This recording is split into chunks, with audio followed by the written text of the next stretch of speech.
Welcome to Great Books, Big Ideas. I'm Jim. Thanks for joining me. I think for Friday, June 26, 2026, I ought to really do a reading update because I've been on fire with reading lately. I've just been burning through books and I need to get caught up before I forget what I read. I do keep lists, but still. I don't want to wear out the audience. I'll try to move through these pretty quickly. Some of these I already talked about on videos. But first up, I did finish Absalom by William Faulkner in this lovely vintage paperback from the 1970s. I found this book to be very difficult. It's a modernist work of literature, but it was beautifully written, complex, rich, lots of layers to the onion in terms of narration. You've got multiple focalizers, I would call it, if not narrators, it's really focalized through a character. It's nested, it's rich. A lot of the narration or focalizing towards the end, I'd say the last third of the book, is done through the eyes of Quentin Compson, who's a big character in The Sound and the Fury. Remember, all of Faulkner's Yoknapatawpha County fiction is connected, so you see characters in and out of the different stories. But Quentin is off at Harvard University, I think in his first semester, and he's chatting with his roommate, a guy from Canada. I think his name is Shreve, and this is mid to two-thirds of the way through the book, but a lot of story is filled in there. But what is the story about? Well, it's complicated, as I used to say on Facebook profiles when you were asked to declare your relationship status. It's complicated. We've got a sort of patriarch, Thomas Sutpen. He's the main focus. He kind of originally was from West Virginia, and then he went to Virginia, and then he went down to, I think it was Jamaica, ended up in like kind of New Orleans, and ended up in Mississippi, where he came into like a huge plot of land, a vast estate. And then the Civil War happened and these multi-generations happened. But it's a lot of the story about Sutpen and his children, his sons and daughter. We sort of have incest in this book. We've got racism. We've got miscegenation. We've got brotherly rivalry and conflict. We have the Southern experience of the Civil War. We've got carpetbaggers. We've got a little bit of everything in this novel. And it's not told in chronological sequence. So part of the challenge is puzzling together what really happened. And because you're getting it through different people's points of view, it's a modernist challenge. What they did do that I really appreciated was at the end, they give you a chronology. I'm not going to spoil that for you if you haven't read the book, but that gives you the bare facts about what happened when, and then also genealogy, so your different characters. We've got murder, we got all kinds of stuff happening in here. And as the title suggests, it's adapting the story of Absalom from, I think it's the book of Samuel, the second book of Samuel in the Old Testament Bible. That's being adapted and given like a Southern stamp. Really, really challenging, but I'm glad I read it. Add it to my list of completed Faulkner books. I've got almost every Faulkner book in these vintage paperback editions, and someday soon I'll pick up the next one that I haven't read. There's a whole bunch I haven't read. Most of them I haven't read yet. Okay. Also, I did finish the Communist Manifesto, but I did a video on that. That was for the Great Books Reading Plan series. I might as well knock off the other Great Books Reading Plan series titles too. I read The Master Builder by Heinrich Ibsen. Great play. Puzzling play, but a good one. I also read What is Life, a short science book, which finished up the Great Books Reading Plan. So I've got videos on all those things, so I won't talk about them now. Also, I finished this review copy of What's So Great About the Great Books by Naomi Kanakia, an Indian-American author, and this just came out. I gave it a pretty glowing review, and I have a video about that. I also wrote about this book for my most recent Substack newsletter. Link to that is in the show description. The little written review is really derived from the video that I made. So you can kind of take your choice. Do you want the more long-winded video review or the shorter digest of the written one? But yeah, this is a great apologia for reading the great books from a millennialist, a millennial generation trans woman, not the most probable endorser of classic books, but she does a great job of giving kind of an updated rationale for why you might want to read classics. I also finished this short novel, One Day in the Life of Ivan Denisovich by Alexander Solzhenitsyn. This is a nice paperback, old paperback edition. It was a short read, didn't take me too long to get through it. My first Solzhenitsyn book, it is exactly as advertised. Denisovich, who goes by the name Sukov. You know, Russian names, they got like 3 or 4 names. So you have to kind of make your adjustments. But he is in a prison camp, a prison camp. He's been shipped off to the hinterlands of Russia or Siberia or wherever it is. It's in the dead of winter. It's frigid cold. They are just surviving day to day. And it literally takes you through one day in the life of this prisoner. So it's all about prison camp life. Very rich in detail, pretty plainly written, nothing too flowery, not a lot of tangents. It's direct, and it's just letting the facts tell the story of the appalling conditions that these prisoners faced, the often ridiculous, maybe usually ridiculous reasons for why they ended up in camp, and the kind of culture of totalitarianism, prison guards, the administration, the high security, the absurdities of all that, the constant need for men to queue up and be counted becomes a running thread throughout the book. But it's also a tale of survival. It was not as bleak as I expected it to be.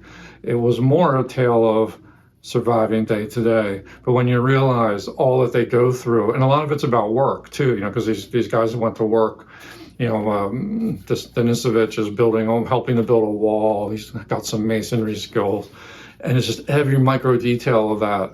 And they're kind of like waiting around for the thin gruel meals that they eat, and like the little butt of a cigarette that you might get as a reward for somebody or doing a favor for someone. All of this is just kind of described in excruciating detail. And you get to the end of this, you know, he has survived the day, but then you realize he's serving a 10-year sentence. This is one day out of thousands. And he might even be in for 20 years. You don't need to do much to get another 10-year sentence tacked on. And then you start to scale up and you say, how many Russians suffered a similar fate? And you get an idea of the scale of that tragedy of totalitarianism in the Soviet Union. Yeah, so it's a good microcosm of what that was all about. I also finished D.H. Lawerence, The Rainbow. I ended up liking this a lot more than I thought it would.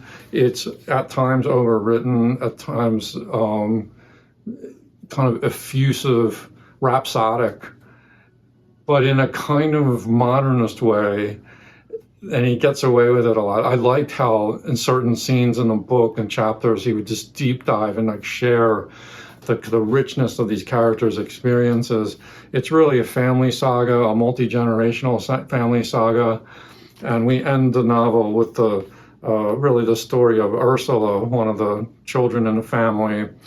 And I'm just going to tell you a little bit about that because that's the freshest in my memory. She's kind of an interesting, three-dimensional, well-rounded character, complex. And we see her at one point become a school teacher, and the description of this really sort of horrible school that she works at, and the kind of hazing she has to go through, and how the kids don't, you know, they're unruly, and she doesn't know what the heck she's doing, and the school administrator is just like hovering over her, like making her feel 10 times worse about every little thing she does and doesn't do, and looking for a reason to fire her and her colleagues. And she's just kind of this, you know, I really sympathize with that, you know, having been a teacher. I could never be a grade school teacher or a high school teacher like my father was. I don't know how these people do it. They're miracle workers. College, it was a little easier because the students were just a little more mature, and you know, but they had their problems and challenges too. Boy, so I was getting triggered a little bit by this one, but it was about kind of like these people, like their sort of quests for meaning and for significance in their average everyday lives, and a lot of like kind of layering in of religious symbolism, kind of recasting that. It was interesting. It was an ambitious book, a long book. It took me longer to get through it than I thought it would, but I'm glad I read it. And the good news is there's a sequel, and I have the Penguin Classics edition of that, and it is Women in Love. So we pick up, I think, with the story of Ursula and continue the journey with her and whoever else pops into this book. This is another long one. I read the introduction, which I was not too thrilled with. Our introducer spent a little too much in camp deconstruction for my taste. Didn't really add a lot of insight into what the book is about. But I know a lot about how it's self-contradictory and, you know, whatever. But anyway, I don't think I'll jump in this right away, but I'm going to keep it somewhere on a shelf nearby, and I definitely want to read it. It's a nice Penguin Classics edition, and I want to see what happens. Like, I'm invested in these characters. A lot of people say, I think, that this is his best novel, too. So that's another incentive for me to read it.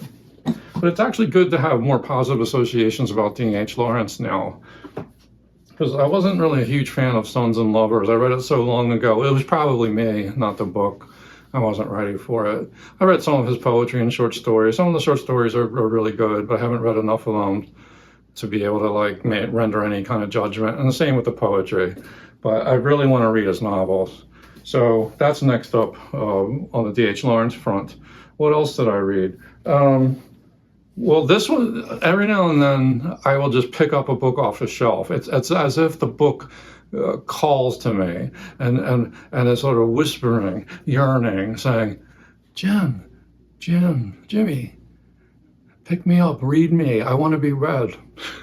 So I was looking for, and really what I'm looking for is books that I might want to unhaul. And so this happened with this Kurt Vonnegut novel, Deadeye Dick. So this is what I saw on the shelf, and there's a picture of Kurt with his dog. And this, I think, is from 1982.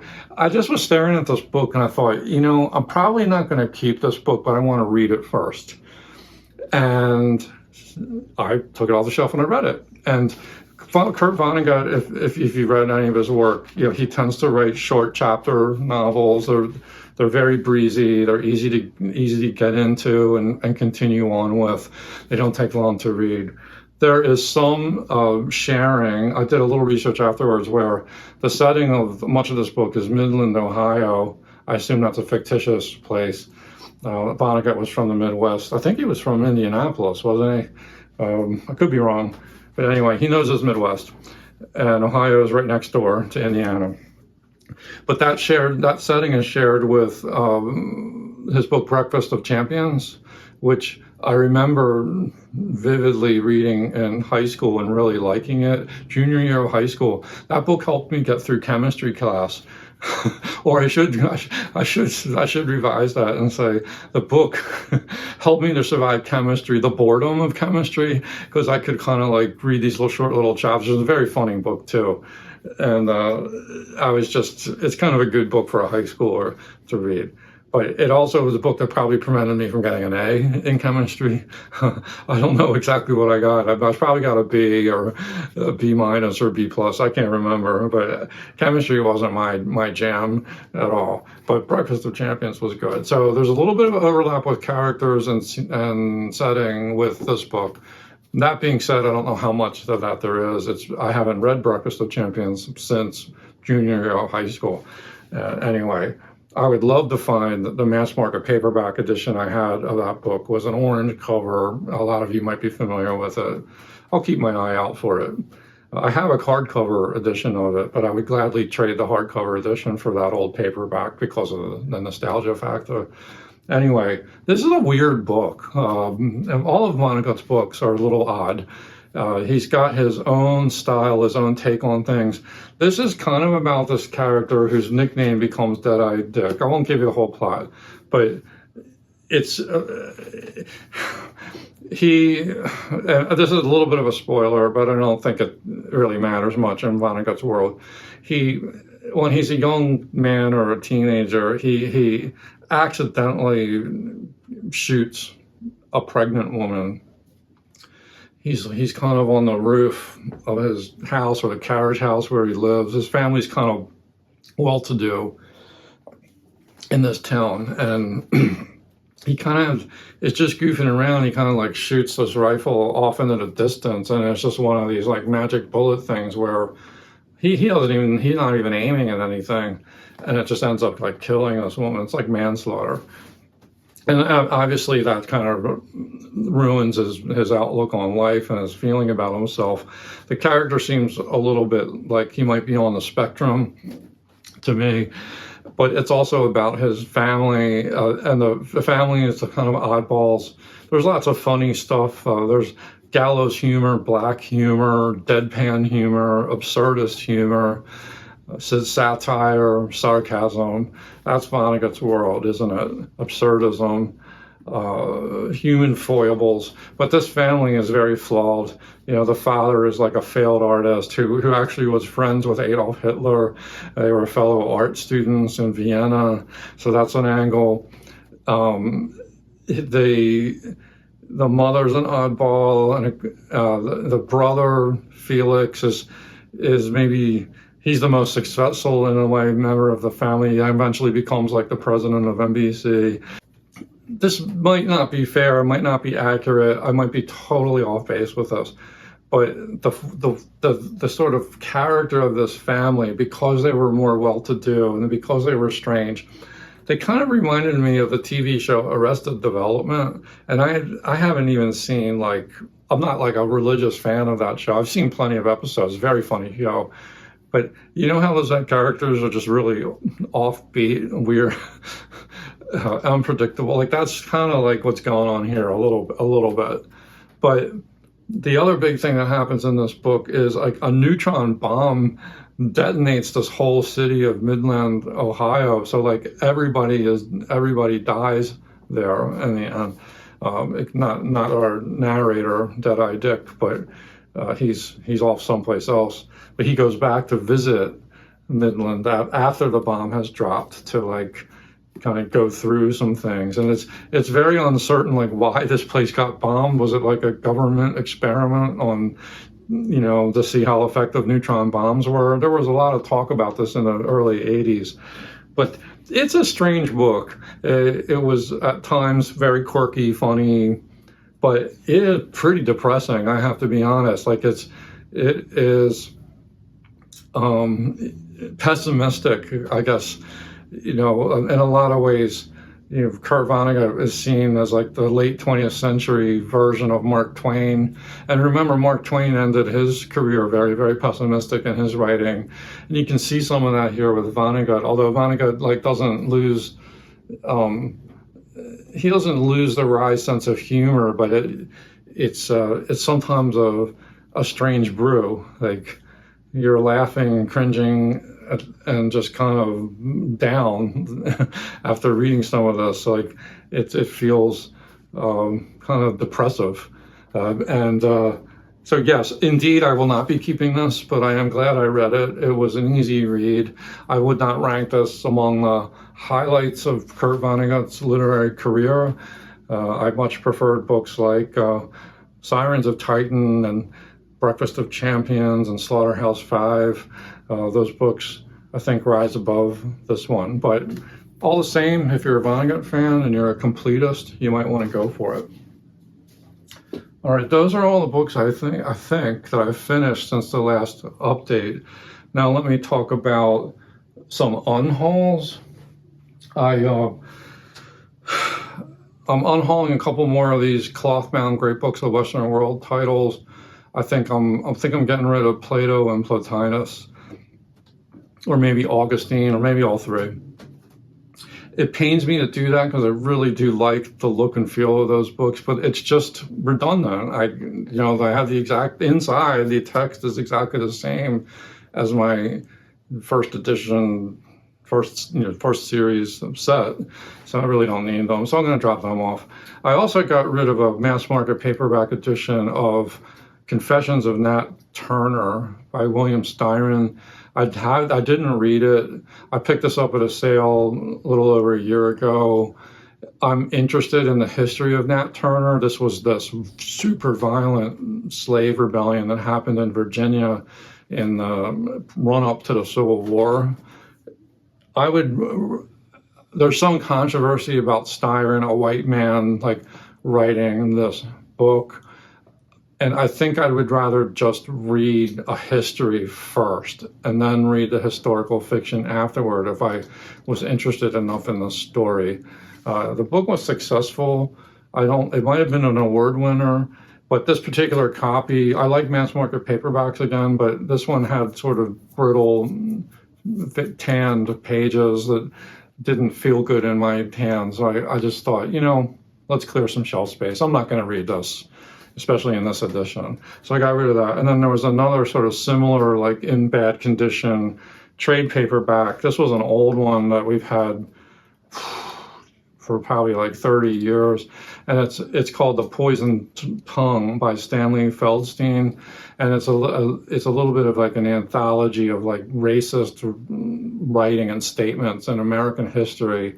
And it's certainly has documentary value, but it's not a book that I really wanted to read. I don't need to be convinced about the horrific racism that's been shot through all of American culture since the beginning.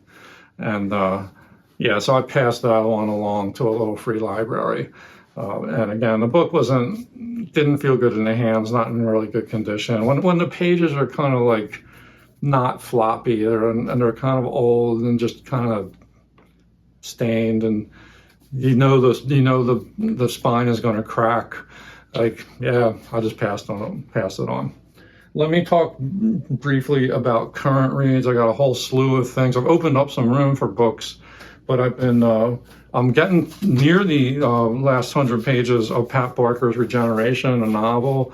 I won't say much about this now, but I'm loving this book. I am absolutely loving this book. It's terrific historical fiction about World War I and convalescing soldiers suffering from PTSD, from shell shock. And boy, is it good. I like this so much. This is the first of a trilogy. I like this so much that I just ordered the second and third volumes of the trilogy from eBay. I put together a 3-book, 1 CD order from Second Sale, I think is this seller. It's apparently on the way, but with those big eBay sellers, cross your fingers, you don't know when it's going to come. Anyway, Regeneration is fantastic. Also, I'm making more progress in Kazuo Ishiguro's The Remains of the Day. I'll talk about this more after I finish it, but his ability to sustain the voice of this narrator, the main character, this butler, is really a tour de force. I'm getting towards the end of this. I suspect I'll finish this in the next few days, definitely within a week. I am also rereading The Divine Comedy, and this edition, Penguin Deluxe Classic with the deckled edges. I bought this book originally because I like the cover illustration so much, and it's a newer translation by Robin Kirkpatrick, and the art is by Eric Drucker. I wish there were more illustrations in here than there are. It does have notes. I made it all the way through the Inferno. I was reading 3 cantos a night, and you can get through it pretty quickly at that pace. cantos are not very long. I've made the choice with this read to not really look at the notes, and that's probably a mistake, because I really think with Dante, you need to refer to the notes, because there were many moments where I was getting lost.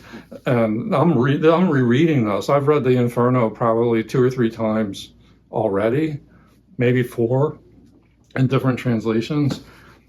Purgatorio and Paradiso I've only read once before. And I just started Purgatorio. I'm mixed about the translation, but I don't want to talk too much about it until I've read the whole book. Also, what else? Well, I haven't been reading this, but I'm going to prioritize it. I've made some progress in it. I'm up to book 8 of Emily Wilson's translation on the Odyssey. This is a really good translation. I have mixed feelings about the Dante translation, but I don't have mixed feelings about this. I'm wholly liking it. But my goal is to finish this by mid-July, because we're planning to go see the Odyssey film, which is coming out in theaters on July 17th. And that stars Matt Damon as Odysseus. I think Anne Hathaway is Penelope. I like the trailer that I've seen. That doesn't mean it's going to be a good film. And you know how I feel about literary adaptations on film. It's a mixed bag, to say the least. But I feel like, what the hell, a summer movie. By that point, I'll really be wanting to like sit in an air-conditioned movie theater and just get cool. And I think it's going to be fun. I really do, but we'll find out. So yeah, I'm going to get back into that. And then I also picked this one off the shelf. It called out to me. It's one of my favorite authors to read is Lawerence Durrell, author of the Alexandria Quartet. And this is a 1968 novel he published called Tunc. And it's the first of a series, a 2-book series called The Revolt of Aphrodite. And I have the combined paperback edition of that. I think it's published by Faber, maybe. But I have this in hardcover. I actually read the second one, which is called Nunquam. I read that in a small mass market paperback edition, which I got rid of. I kind of regret getting rid of it, but whatever. And so I'm reading them out of sequence. So after I finish this one, I might want to read Nunquam again. But anyway, I just started it like a day or 2 ago, and I'm really liking it. I just love Durrell's style. Like I don't know, I can't explain it. I just enjoy reading them. And I will reserve any kind of summary statements, but I will say this: it's a little bit of like a science fiction premise to these books, yeah, I'll just leave it there. That, I think, covers it. I don't see any other books within arm's reach that I haven't talked about. I'm also reading like slowly Thomas Aquinas, the Summa Theologica, and Great Books of the Western World. That's in the other room, but that's going better than I thought it would so far. I kind of like reading it, but not in small doses. Yeah. So sorry for this long journey through all the books I've read and am reading and got rid of. Now it's your turn. Tell me what you think of these books. What have you been finishing lately? What have you picked up that's new? What are you liking, not liking? Let me know in the comments down below. It's always fun to hear updates from you all too. Thanks for watching. Bye-bye.